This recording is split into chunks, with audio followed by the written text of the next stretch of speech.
When people talk about advanced chips, they usually point to smartphones, AI servers, or NVIDIA GPUs. But some of the most sophisticated silicon on Earth never appears in a keynote. It flies on fighter jets, in orbits of the planet, or sits inside the submarine or secure command systems. Here's the paradox. Military chips are years ahead of consumer technology in reliability, security, and resilience. At the same time, they're years behind in raw performance and process nodes. How can the same chips be both ahead and behind? And what does this contradiction tell us about the real limits of semiconductor innovation?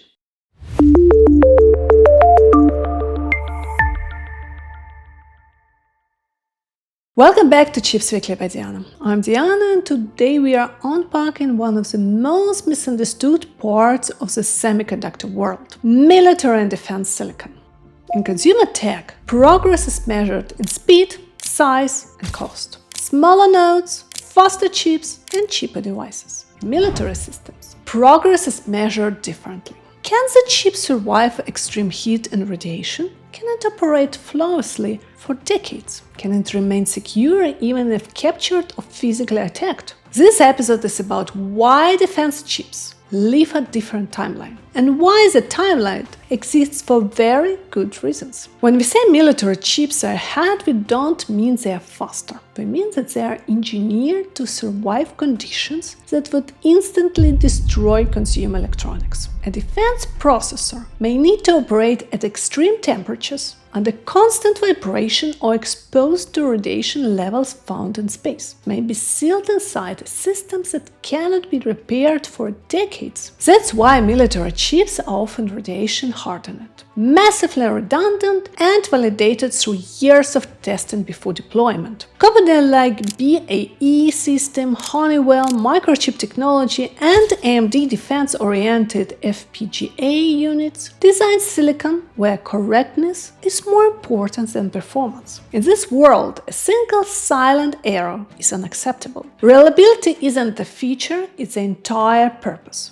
That's where military chips are truly ahead. Now comes the confusing part. Many military systems still rely on chips built on process nodes like 65 nanometers or older. Technology that sounds ancient next to 3 nanometer smartphone processors. This isn't because defense organizations cannot access modern technology. It's because modern nodes introduce risk. Advanced manufacturing nodes are more complex, more fragile, and harder to fully characterize. Small defects, process variation, or unknown aging effects can take years to fully understand. Military systems don't upgrade every year. They must work reliably for 20 to 40 years. So instead of chasing the latest nodes, defense programs favor technologies that are deeply understood, fully tested, and predictable under stress. That looks outdated on a spec sheet is often the safest choice in the real world. Security is another reason why military chips lack in raw performance. Commercial processors are optimized for efficiency and scale. Military processors are optimized to resist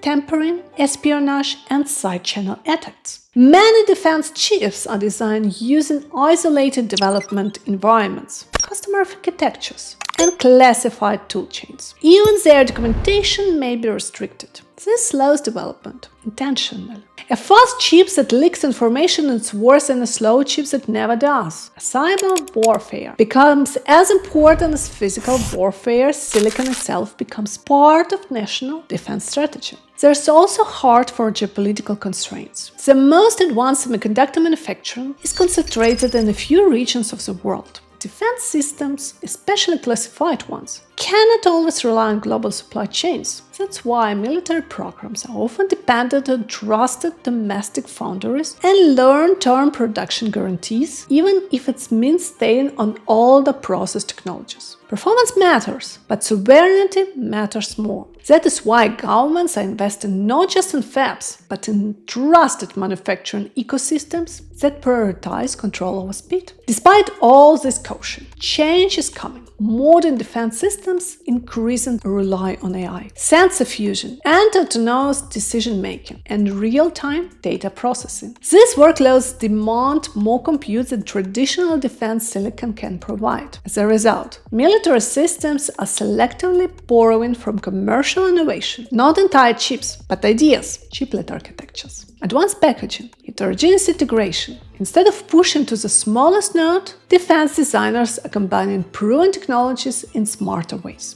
balancing performance with reliability. The boundary between military and commercial silicon has started to blur, but only where risk can be tightly controlled. So here's the truth behind the paradox. Military chips are ahead in the areas that matter the most for survival: reliability, security, and endurance. They're behind in raw performance, because the speed is not the primary objective. It's not the technological stagnation. Consumer tech races forward year by year. Military technology plans for decades. And as chips become strategic assets, both worlds are slowly learning from one another. So let me ask you, as AI becomes centered to national security, should defense systems adapt cutting-edge commercial chips faster? Or does the caution still matter more than the speed? And will this gap between the military and consumer silicon eventually disappear, or is it permanent? Share your thoughts in the comments. And if you enjoyed this episode, like, subscribe and share. And as always, stay curious, stay sharp,